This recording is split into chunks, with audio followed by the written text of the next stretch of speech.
Hey everyone, it's Jonathan here showing you a brief introduction to Twitter and getting started with Twitter and linking your Facebook fan page to your Twitter account. So if you're not already at twitter.com, you're going to want to go ahead and get there in your favorite web browser. I use Mozilla Firefox. So once we have our full name, our email address, and a password that we've chosen, we're going to go ahead and choose sign up.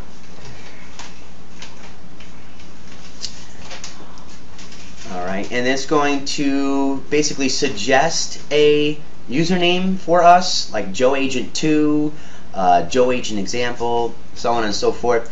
If you have a common name or something, 9 times out of 10, probably your name would be too long for username, or it might be taken. So just try to choose a username that is short, sweet, easy to remember, and something that you'll remember. So maybe like Joe Smith Remax or something like that. That would be simple enough, short and sweet, easy to remember. So just for the sake of examples, I'm going to just use JoeAgent2. If you're using a public computer, you're going to want to go ahead and unclick Keep Me Logged In on this computer. So once it looks okay, go ahead and create my account. Alright, so it's going to show you a get started in less than 60 seconds, like a brief introduction. This is a tweet. Tweets are short messages. You can click next. So it's going to ask you to follow people, like recommended people to follow. You can go ahead and skip this step. Add your favorites, like follow different people in different categories. You can skip that again. Here you have the option, you can search your contacts, just like we did with Facebook. You can sign into your Gmail, Yahoo, Hotmail, AOL, or also your LinkedIn, and import your contacts from those 5 platforms into Twitter, and it'll give you an option to follow people that are already on Twitter. So you can do any of that if you wanted to. We're going to go ahead and skip this step for now.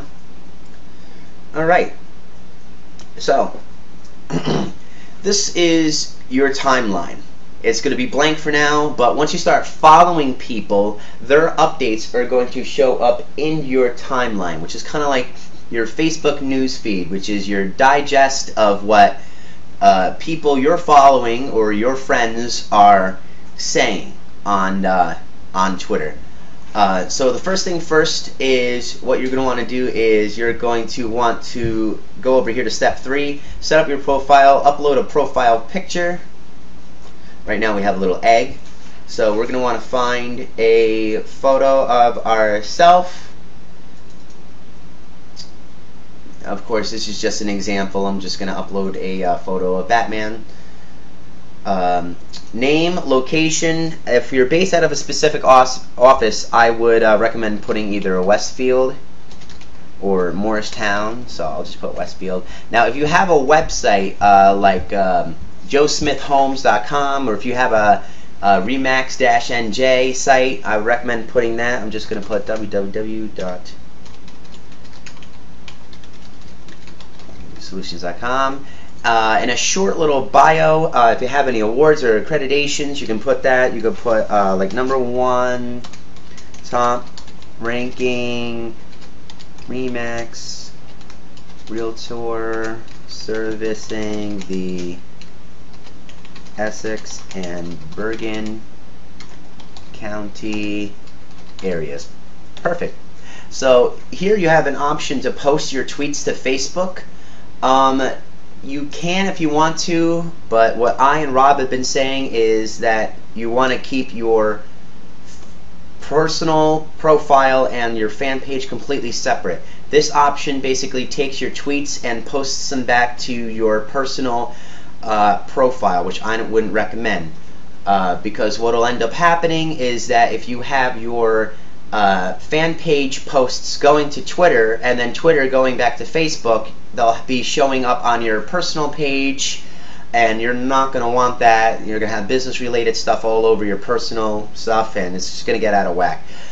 So basically, once we get a picture, make sure our name, location, web, and bio are all set. We're going to click save. Alright, and that looks good. So now, while we're in our profile settings tab, we have an option. We're going to come back to the first tab, account. You can change your email that you want, language. Now, by default, it puts our time zone at Quinto. I'm not in Quinto, and as far as I know, neither are you. So we're going to go ahead and choose Eastern Time, US and Canada. Here you have an option to add a location to your tweet. So if you're going to be tweeting from a specific location, or if you're, I'm at an open house, come join us, and you forget to include a location, basically it's going to include a geographic location to your tweets. It's going to tell people where you're tweeting from. Yes, there is a little bit of a freak out factor, but I don't see the harm in adding a location. Now, by default, you automatically see images and videos only from the people that you follow. So if you're not following CNN and you want to be able to see what kind of pictures and videos that they tweet, you wouldn't see it unless these two options are selected. So if you're going to be posting sensitive content, no. You would click that, but you're not, so you can leave it blank. Tweet privacy, if you want to protect your tweets, basically not make them public, which is what Twitter does by default, you would select this option, and basically people would have to request to follow you first before they see any of your tweets in their timeline. I would recommend leaving it open. You're a public figure. You're going to want to keep your tweets and your Twitter profile open. So leave that unchecked.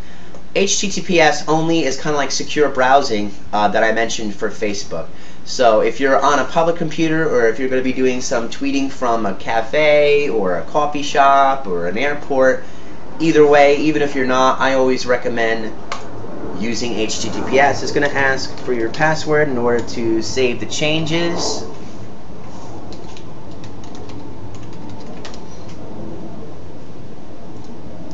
And we're set. So, unfortunately, it keeps, it's not going to, I didn't confirm the email address. I just put in a Joe Agent example. It's not an established email address. So, for, you know, while I'm doing this, it's not going to show my email until I confirm it. Make sure you use an actual email address. Don't use Joe Agent like I'm doing. I'm just using it for examples here. So the second tab from the left is your password tab. You have an option to change your password. The third tab, you have an option, if you have a dinosaur phone, not a smartphone, you have an option to actually use Twitter with text messaging.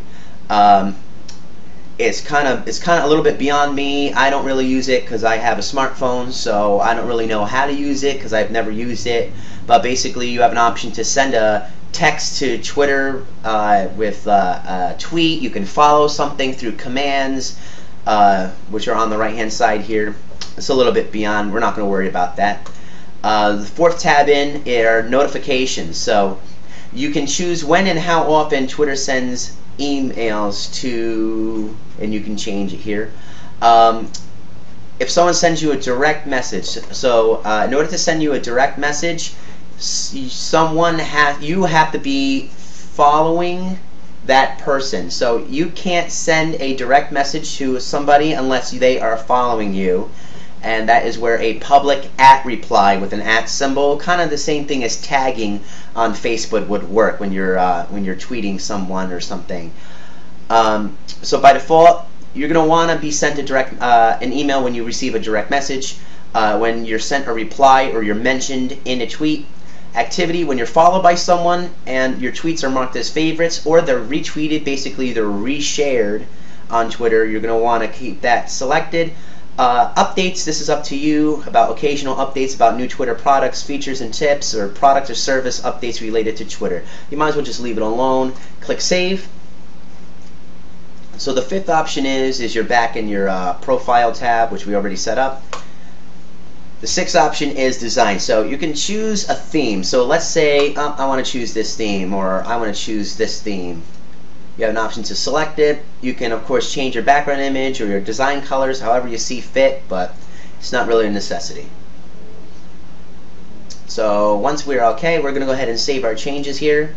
Now we're going to go back to our home screen, which is up here, Now, like I said, our timeline is blank because we are not following anyone at the minute. But over here, it's going to give us basic suggestions on who to follow, like CNN breaking news. Sure, we'll follow them by clicking follow here.